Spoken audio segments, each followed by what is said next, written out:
کثرت عبادت نوافل. ہمارے ہاں عمرے کی قرآن اندازی محفلوں پہ ہونے لگ گئی ہے، حالانکہ حدیث سے ثابت نہیں.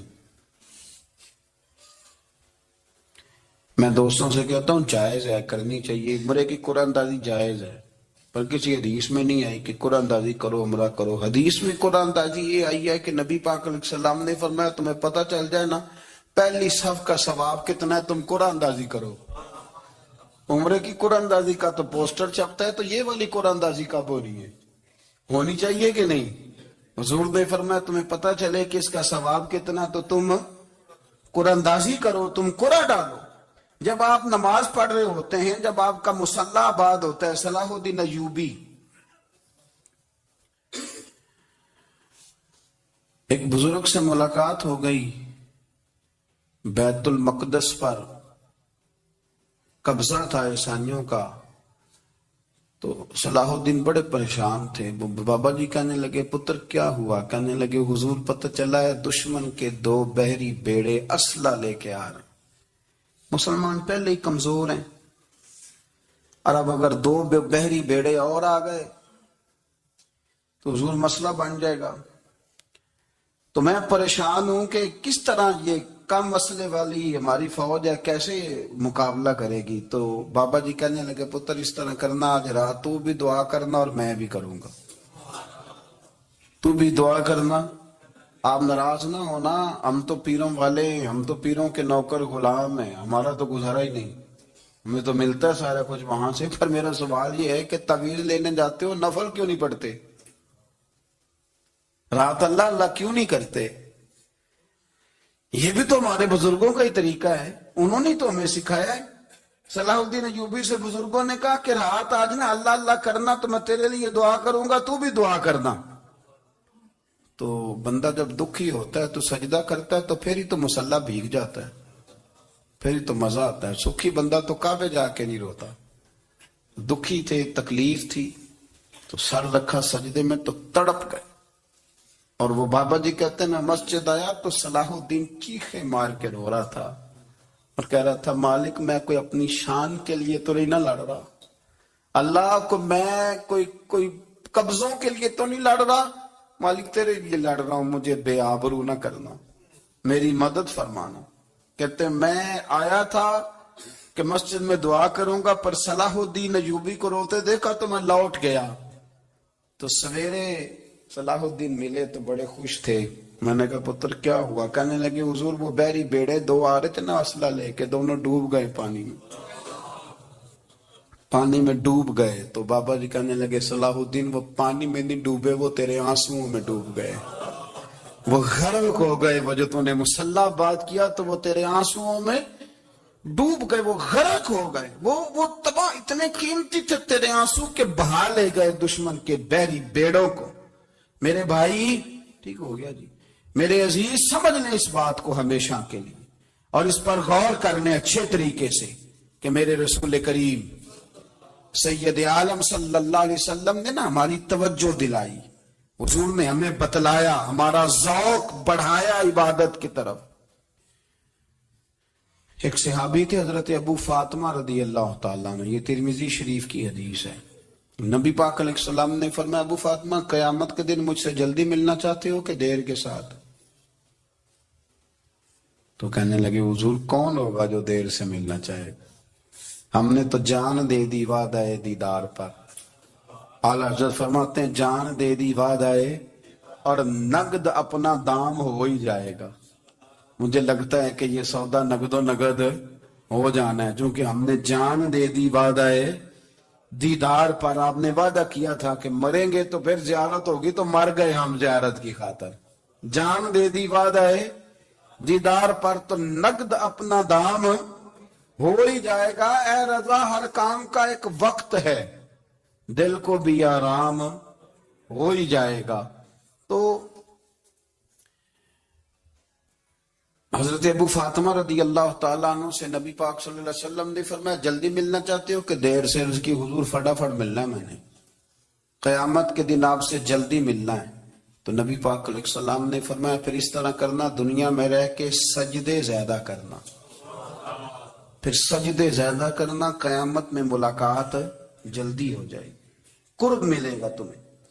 اپنے بچوں کے اندر دیکھیں نا، ہم شوق پیدا کرتے ہیں، ہمیں صحیح لفظ نہیں بولنے آتے پر ہم بچوں میں شوق پیدا کرتے ہیں کہ پتر ڈاکٹر بن جائے گا تو بڑا نفع کرے گا، تو لوگوں کی خدمت کرے گا، ملک و ملت کی خدمت کرے گا، تیرے ابا کا نام روشن ہوگا، تیرے دادا کی تعریفیں ہوں گی۔ ہم یہ ذوق پیدا کرتے ہیں، ہم اپنے نوجوانوں کے اندر یہ فکر پیدا کرتے ہیں، انہیں ہم سمجھاتے ہیں کہ میاں جب تم پڑھو گے، محنت کرو گے تو فلاں آدمی کی طرح تمہارا نام ہوگا۔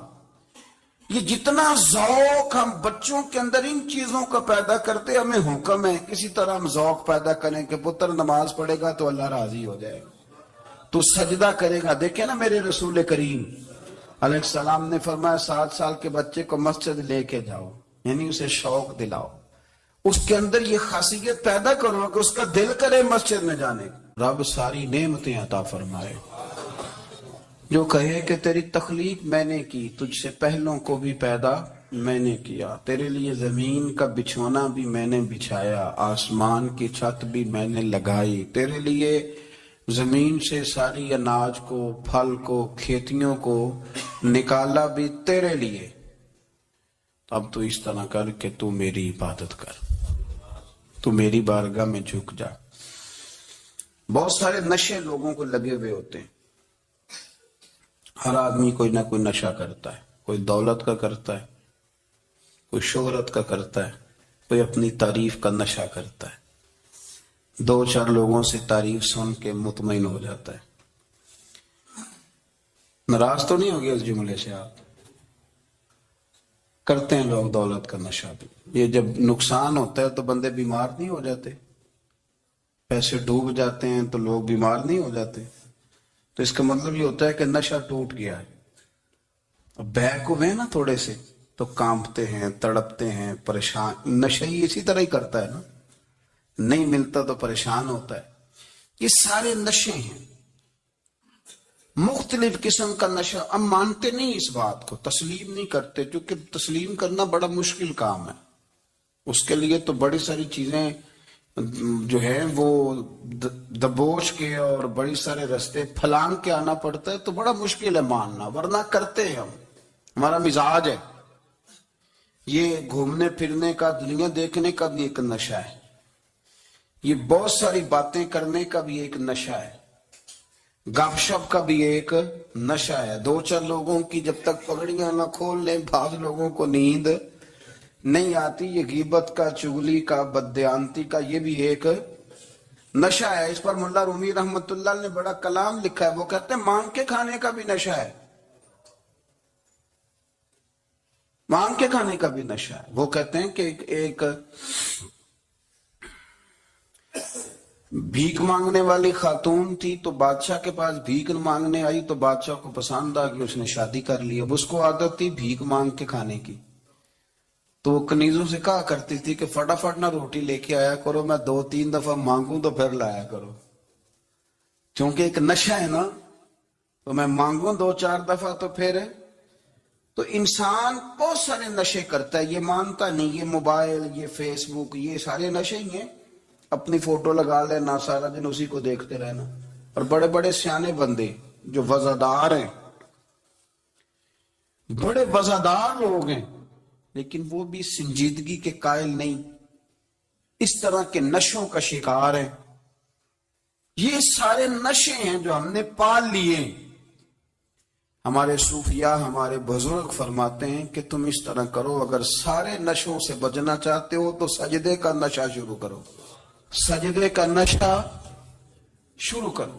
یہ نا اقبال کہتے ہیں، ہو عطار ہو، رومی ہو، رازی، آپ بات کو سمجھیں، عطار ہو، رومی ہو، رازی ہو، غزالی ہو، کچھ ہاتھ نہیں آتا بے آہ سحر گاہی۔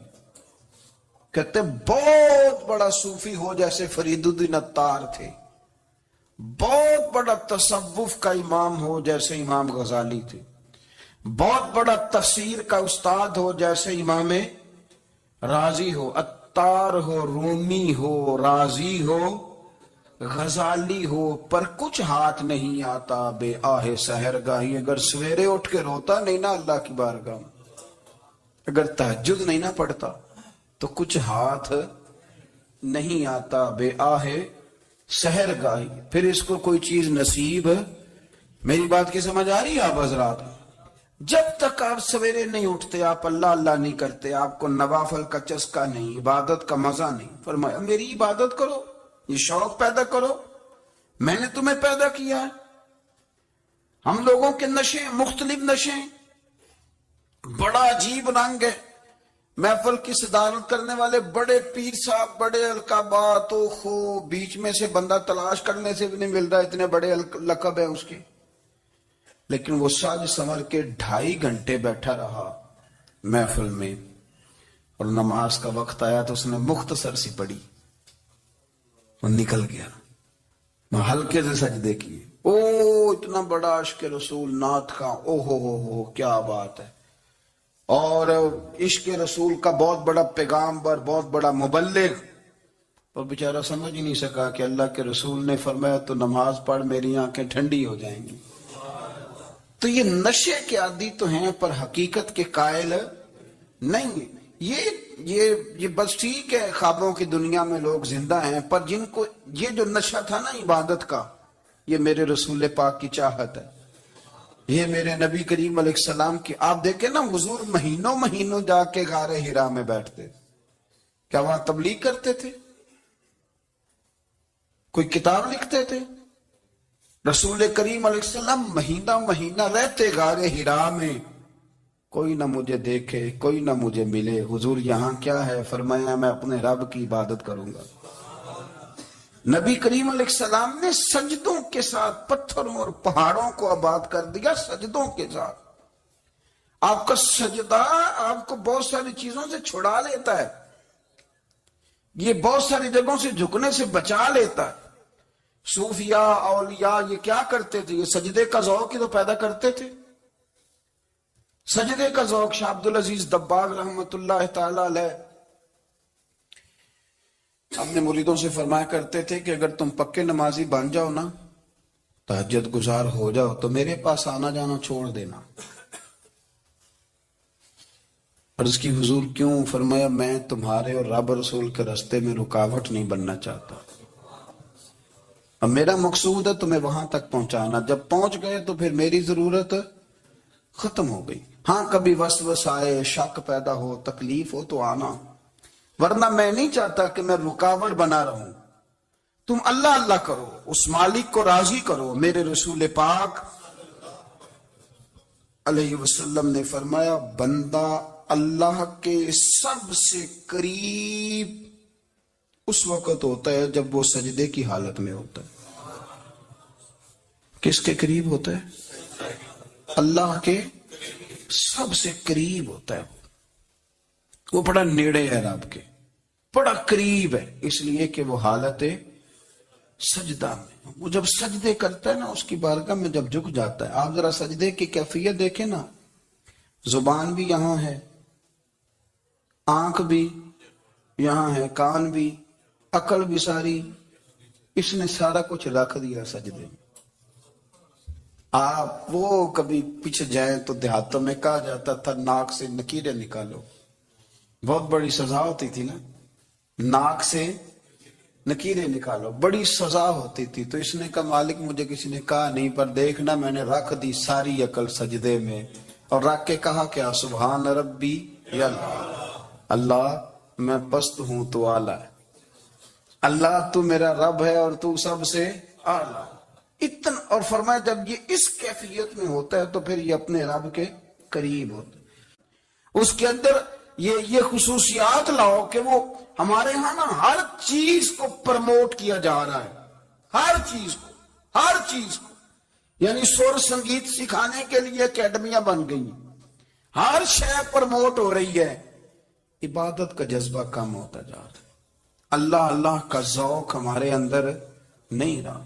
اور اتنا مشکل ہم نے اپنے لیے بنا لیا ہے کہ وہ بندہ جو بڑی زبردست مذہبی گفتگو کر رہا تھا اور تگڑی بات کر رہا تھا، کیا بات ہے، لیکن نماز کے بارے میں کمزوری دکھا جاتا ہے، نوافل کے بارے میں وہ چپکے سے نکل جاتا ہے، امام احمد بن حنبل رحمۃ اللہ تعالی علیہ، مسند امام احمد بن حنبل 14 جلدوں میں ہے مارکیٹ میں، اور مجھے تو خیر پسند ہی بڑی ہے، میں نے کئی دفعہ پڑھی ہے۔ اور کیا بات ہے امام احمد بن حنبل کی، کیسے تگڑے قسم کے محدث تھے، اور اللہ نے کتنا انہیں اعزاز عطا فرمایا ہوا تھا۔ یہ کوڑے بھی کھاتے تھے دین کی خاطر، سارا کڑتا لہو سے بھر بھی جایا کرتا تھا، بڑا اعزاز والا شخص تھے، بڑے اعزاز والے۔ حدیثیں جمع کرنا، حدیثیں لکھنا، حدیث پڑھانا، سارا دن رہتے تھے۔ کہہ سکتے تھے کہ میں کر تو رہا ہوں کام، اور حدیث بھی موجود ہے کہ عالم عابد سے افضل ہوتا ہے، پر اس کے باوجود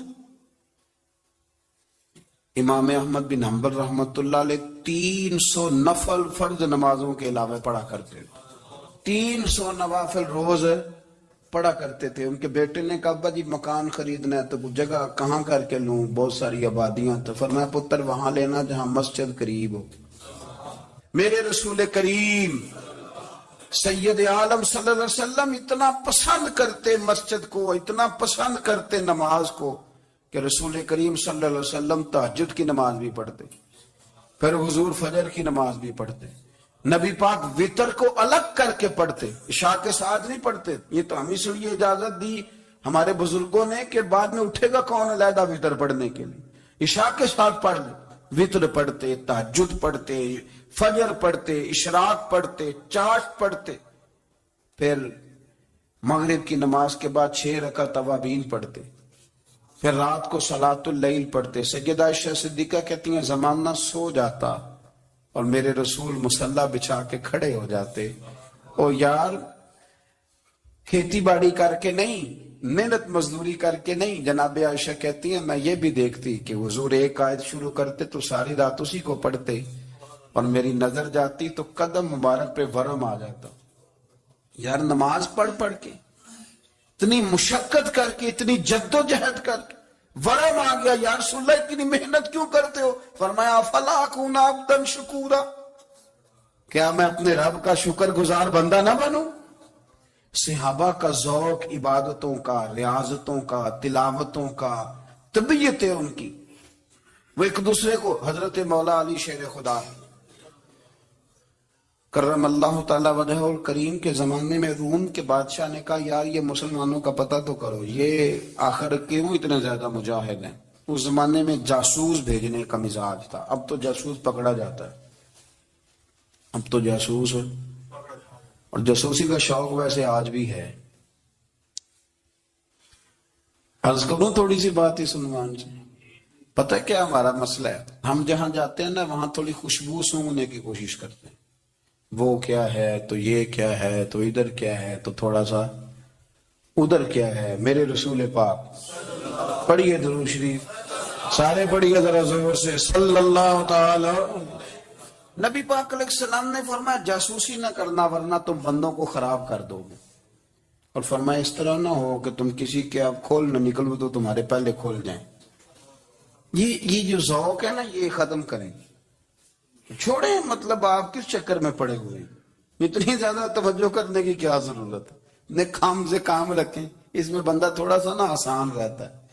یہ جو بہت زیادہ ٹٹولنے والے لوگ ہوتے ہیں نا وہ بےچارے پھر عمر ٹٹولتے ہی گزار دیتے ہیں، اس لیے کہ مزاج ہی بہت پکا ہے، بوری کا منہ کھول کے اندر تک ہاتھ ڈالنا، تو پھر کئی دفعہ سامنے سے بچھو بھی لڑ جاتا ہے، خرابی ہوتی۔ تو جاسوسی کی جاتی تھی، اس نے بھی جاسوس بھیجے، کیونکہ قبیلوں کے لوگ تھے، کچھ مسلم کچھ کافر، پہچانے نہیں جاتے تھے لوگ، تو کچھ لوگ اس نے بھیجے، انہوں نے آ کے نا تحقیق کی، ریسرچ کری کہ آخر ماجرا کیا ہے، تو واپس جا کے انہوں نے رپورٹ دی نا روم کے بادشاہ کو۔ اس رپورٹ کا ایک جملہ بڑا شاندار ہے، وہ کہنے لگا بادشاہ ہمیں مسلمانوں کی کوئی سمجھ نہیں آئی، ہمیں کوئی سمجھ نہیں آئی۔ انہوں نے کہا کیوں نہیں سمجھ آئی؟ کہنے لگے یار عجیب بندے ہیں، جب رات مصلے پہ بیٹھتے ہیں تو یوں لگتا ہے ان کا دنیا سے رشتہ ہی کوئی نہیں، کوئی کسی کو نہیں جانتا، کوئی اپنے دکھ سنا کے رو رہا ہے، کوئی اپنی بات کر کے رو رہا ہے، لگتا ہے کہ ان کا کوئی رشتہ ہے ہی نہیں جب مصلے پہ بیٹھتے ہیں۔ اور فرمایا جب سویرے یہ جہاد کرنے نکلتے ہیں تو لگتا ہے ان سے زیادہ دلیر ہی کوئی نہیں۔ حالانکہ جو مسلوں پہ رونے دھونے کے لوگ ہوتے ہیں وہ کئی دفعہ جہاد میں کام نہیں کرتے، لیکن عجیب لوگ ہیں کہ رات کے راہب ہیں، دن کے مجاہد ہیں، کوئی سمجھ نہیں آتی۔ میرے عزیز، ان لوگوں نے مسلح آباد کر کے رکھا، تلاوتیں ان کا ذوق رہی، منظر روز پڑھنا، اسباق پڑھنا، وظائف پڑھنا، یہ ان کا ذوق رہا۔ اعلیٰ حضرت بریلوی رحمت اللہ نے 1000 کتاب لکھی ہے، لیکن الوظیفۃ الکریمہ کے نام سے جو وہ صبح و شام وظائف پڑھتے تھے وہ الگ انہوں نے ان کو بیان کیا، پابندی کے ساتھ اپنی اللہ اللہ کرتے تھے۔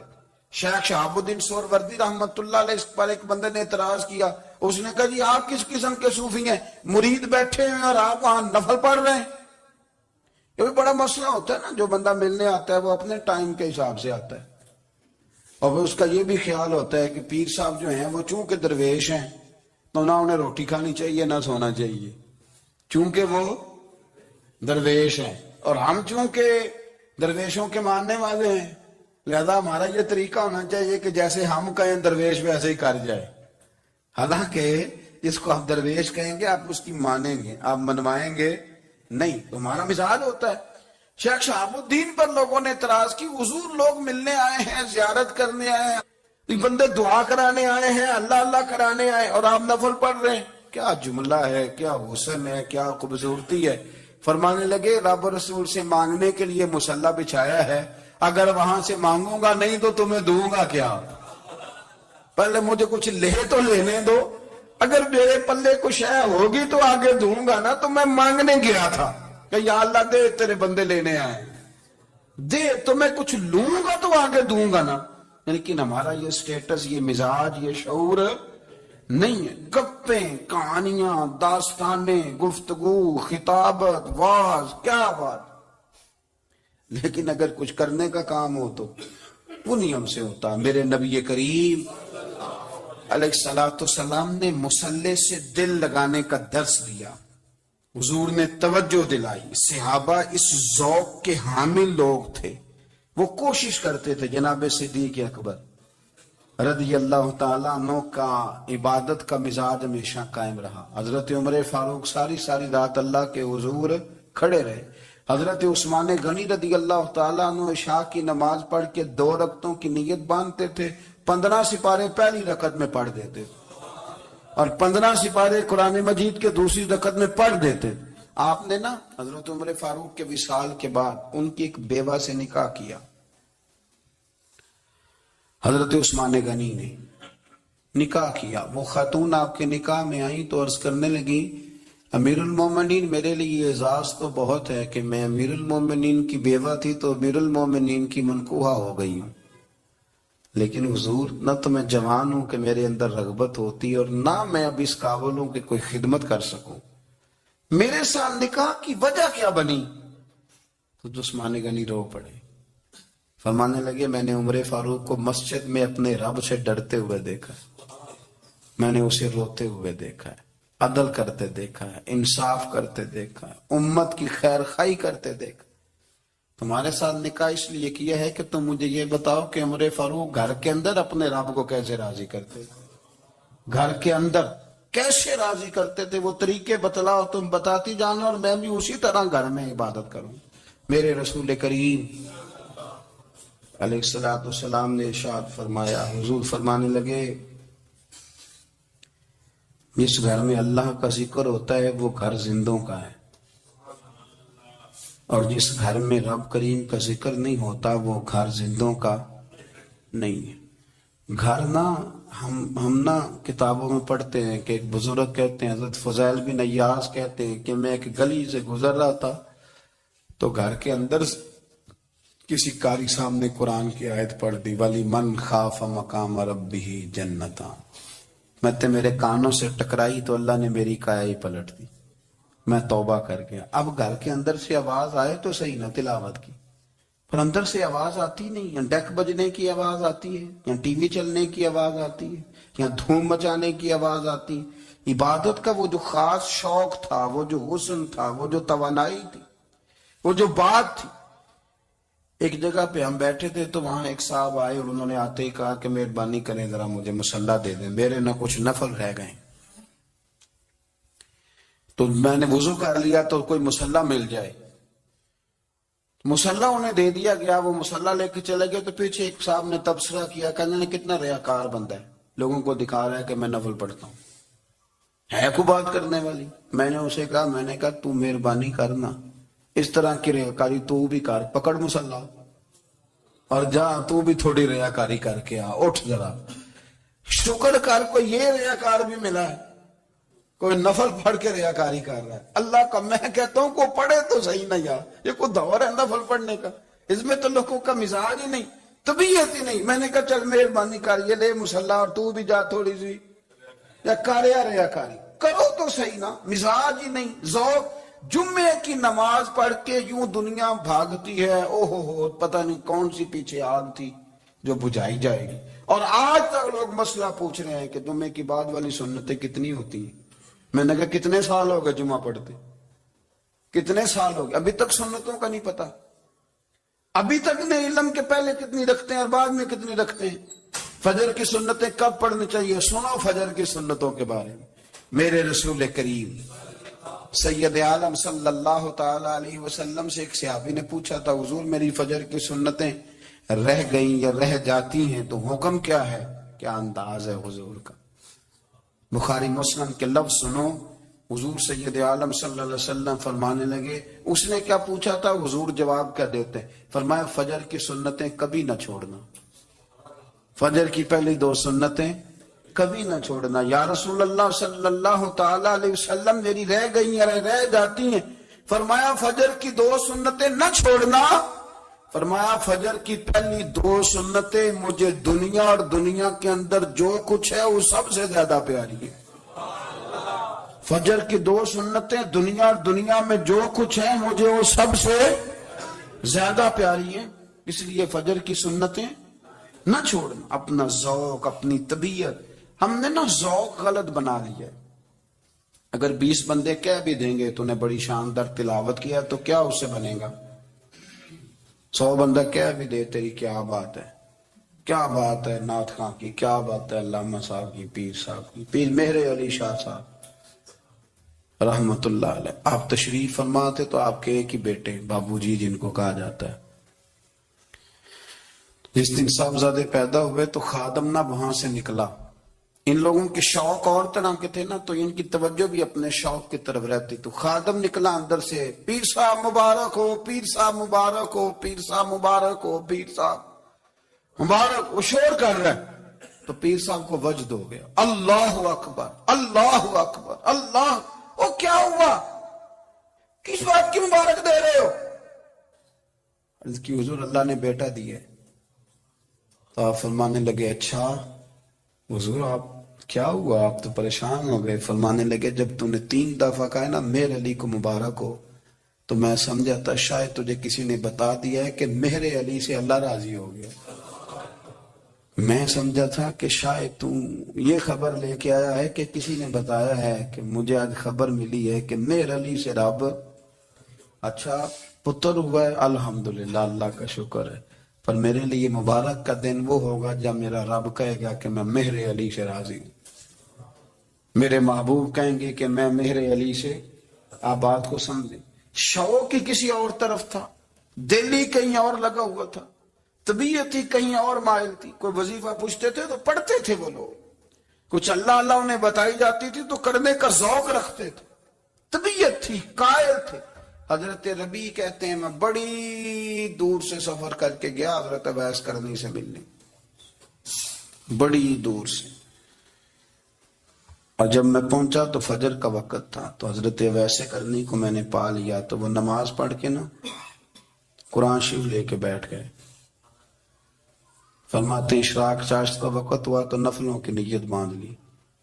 محدث ابن الجوزی نے لکھا ہے، فرماتے ہیں پھر جب زوال کا وقت ہوا تو مسجد میں جھاڑو دینے لگ گئے، ظہر کی نماز پڑھ کے تو عصر کی تیاری تک وہ مسجد میں بیٹھے رہے، اور میرے نبی پاک علیہ السلام نے فرمایا جو نماز کے انتظار میں بیٹھا ہو وہ نماز ہی میں ہے، وہ نماز ہی میں ہے۔ فرمایا میری دنیا، میری امت کی جو رہبانیت ہے نا وہ اتنی ہے کہ نماز کا انتظار کرے، اذان کے بعد نماز کا یہ راہب ہے، یہ اس وقت چھوڑ کے بیٹھے ہیں سارا کچھ، فرماتے ہیں عصر تک انہوں نے اللہ اللہ کی، پھر مغرب تک کی، عشاء کی نماز ہوئی تو نماز پڑھی تو وہ تھک گئے.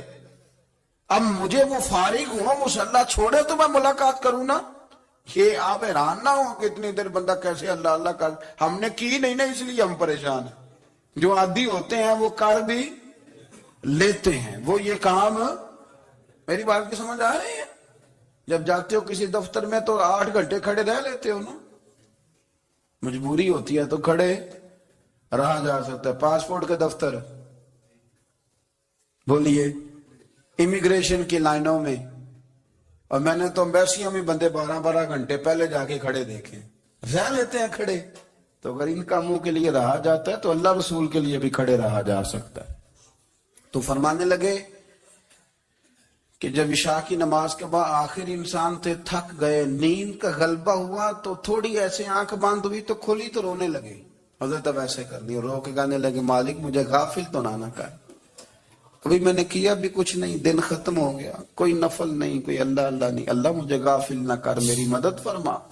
فرماتے ہیں جب وہ روئے تو میرے ساتھ جو شخص تھا، میں نے کہا اٹھو چلیں. کہنے لگا حضور ملنا نہیں. فرمایا جو میں لینے آیا تھا وہ مجھے مل گیا، جو میں ان سے سیکھنے آیا تھا وہ مجھے نصیب ہو گیا. اب اور میں نے کیا لینا، ختم ہو گئی بات، اٹھو چلیں. اللہ کے بندوں نے حضرت ربیہ بن کعب اسلمی رضی اللہ تعالیٰ عنہ فرماتے ہیں، کہتے ہیں جب بنو قریظہ اور بنو نذیر یہودیوں کے ساتھ حضور علیہ السلام نے جنگ کا اعلان فرمایا تو وہ دشمن ہو گئے. ہمیں خطرہ تھا کہ وہ رات کو کہیں محبوب کو تکلیف نہ دیں. تو کچھ لوگ نا تلواریں لے کے نبی پاک کے دروازے پہ پہرے داری کرتے تھے. گن مین رکھنا حرام نہیں، اگر کسی کو واقعی خطرہ ہو تو اس کے لیے سنت بھی ہے. حضرت علی المرتضیٰ تلوار لے کے حضور کے گھر کا پہرا دیتے تھے.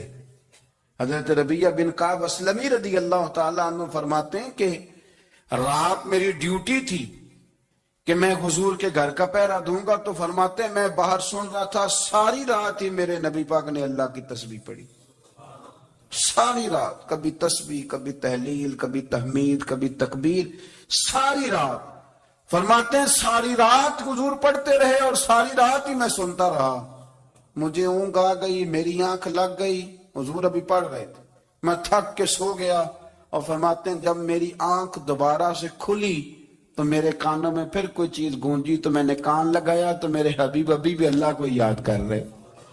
ساری رات حضور رب کی عبادت کرتے.